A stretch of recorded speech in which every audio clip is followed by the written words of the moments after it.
Lokrashtra news network, जनसामान्यांचा बुलंद आवाज। नेर तलावाचं पाणी 10 दिवसात येरळा नदी पात्रात सुटणार। खटावमधील रास्ता रोको आंदोलनात पाटबंधारे विभागाची ग्वाही।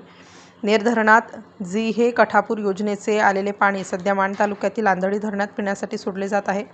आंधळीत 25 ते 30% पाणीसाठा झाल्यावर येत्या 10 दिवसात खटाव तालुक्यातील येरळा नदीपात्रात पाणी सोडण्यात येईल अशी ग्वाही पाटबंधारे विभागाकडून देण्यात आली।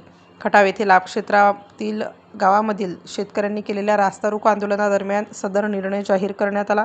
तीव्र उन्हाळ्यामुळे बागायती पिके धोक्यात आली असून येरळा काठच्या गावोगावच्या पाणी योजना बंद पडल्याने नेर धरणातील पाणी खटाव तालुक्यातील लाभक्षेत्रातील गावांसाठी त्वरित सोडावे या मागणीसाठी गुरुवारी खटाव येथे रास्ता रोको आंदोलन करण्यात आलं। आंदोलनात खटाव, खातगुण, भुरकवडी, धक्कटवाडीसह लाभक्षेत्रातील शेतकरी सहभागी झाले होते। यावेळी बोलताना जिल्हा बँकेचे संचालक प्रदीप विधाते म्हणाले की नेरच्या पाण्यावर खटाव तालुक्याचा प्राधान्याने हक्क आहे। आम्ही मागणी करूनही शेतकऱ्यांसाठी हे पाणी सोडले नाही म्हणून नाईलाजाने हे आंदोलन करावे लागले।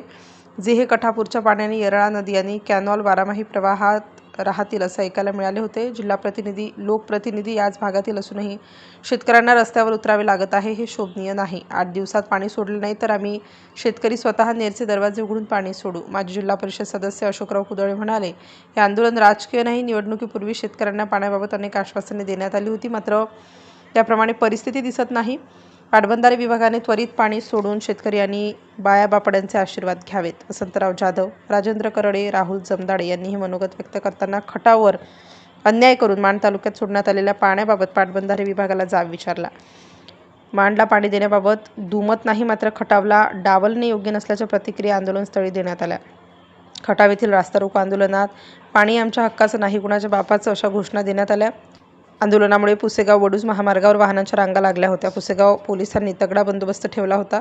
पाटबंधारे विभागाचे उपविभागीय अधिकारी प्रशांत देसले, शाखाधिकारी विशाल सातव, कालवा निरीक्षक अमोल लेंभे, मोजणीदार शहाजी काटकर यांनी निवेदन स्वीकारून आंधळी धरणात पिण्यासाठी 30% साठा होताच खटाव भागात पाणी सोडण्याचे आश्वासन दिले।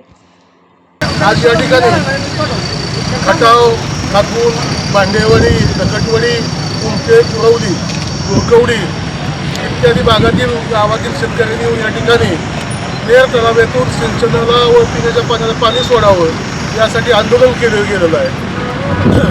गेली 2 महिने या विभागामध्ये अतिशय पिण्याच्या पाण्याची तीव्र टंचाई आहे। शेतीची पिकं जळून चाललेली आहेत, तरीसुद्धा प्रशासन ढिम्म होतं।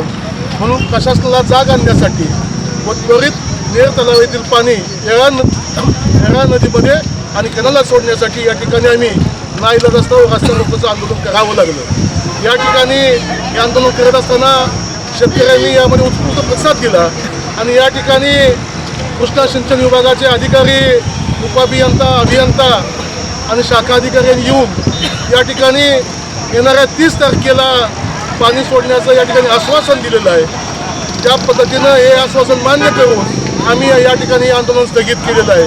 परंतु 30 तारखेच्या पुढं जर प्रशासनानं वेळ लावला तर या ठिकाणी या भागातील शेतकऱ्यांचा उद्रेक होईल आणि 31 तारखेला या भागातील सर्व शेतकरी नेर धरणातील भिंती उंचावून स्वतः नेर धरणाचं गेट उघडतील असा या ठिकाणी या भागातील शेतकऱ्यांच्या वतीनं इशारा देण्यात येत आहे। धन्यवाद। लोकराष्ट्र न्यूज, एक विचार समाज विकासाचा, वेगवान आढावा ताज्या घडामोडींचा, बातम्यांबरोबरच शेती, उद्योग, शिक्षण, साहित्य, कला, मनोरंजन आणि बरंच काही। जनतेच्या सर्वांगीण विकासासाठी सदैव तत्पर असणारं, तुमचं आमचं आपलंसं वाटणारं लोकराष्ट्र न्यूज एजन्सीचं परिपूर्ण news channel Lokrashtra news network like करा, सबस्क्राईब करा आणि हो, शेअर करायला विसरू नका।